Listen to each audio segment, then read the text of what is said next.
Ortho, for more on the Haitian earthquake, let's bring in Professor John Vidali. He is the Dean Professor of Earth Science at the University of Southern California. Professor, welcome. First of all, what stands out for you? What stands out about the location of this earthquake, what you hear about it, and what causes such a quake? Well, it's not surprising. It's similar to the one we had 10 years ago, and these tectonic faults just periodically have earthquakes. It's unlucky there hadn't been a big earthquake before that one in 2010 for 50 or 100 years, but it's not a shock, and it's the tectonic plates moving. There's a fault that runs right through the Dominican, right through Haiti, and we've known about it for quite a while.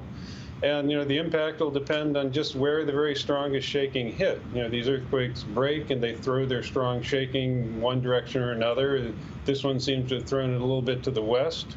But we're hoping that, the towns, we're not on soft ground that amplifies with poor construction, but initial indications don't look good. When you talk about the tectonic plates, can you describe that in more detail and the fact that the fault is there? Is that similar to like the St. Andreas fault? Do we have something similar in our country? Yeah, very similar. It's what we call strike-slip fault. The ground's moving sideways, one side of the fault as opposed to the other. And it's just the same thing we worry about with Los Angeles, San Francisco, but even Seattle has the same kind of faults.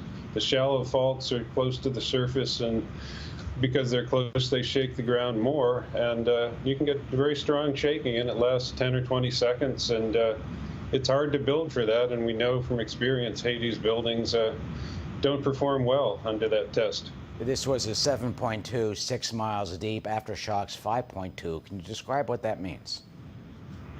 Well, it not only is the main shock in this earthquake wreaking a lot of destruction, but people in the area are going to be rattled by aftershocks for certainly days, probably weeks and months. And there's always a chance, with 1 out of 20 chance of an earthquake is big or bigger in the next couple of weeks. So small chances, but things people really have to be ready for. Wow. Is there any way to have a warning? Do they have any type of warning system? Do you know? Do we have any type of warning system here in our country? We're building an earthquake early warning system, and it really just provides a few seconds of warning because we can't predict the earthquakes. We've been trying for 100 years, and we can see vaguely levels of danger going up and down a little bit, but we don't get warning of specific earthquakes ahead of time.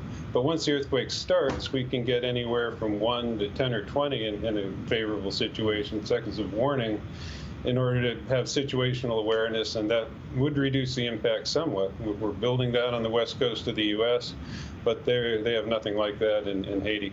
Yeah, that country has suffered so much for so many decades, and the recent assassination of its president, the poverty, the hunger, the dire straits, now even worse. Professor John Vidali of USC. Professor, thank you for joining us.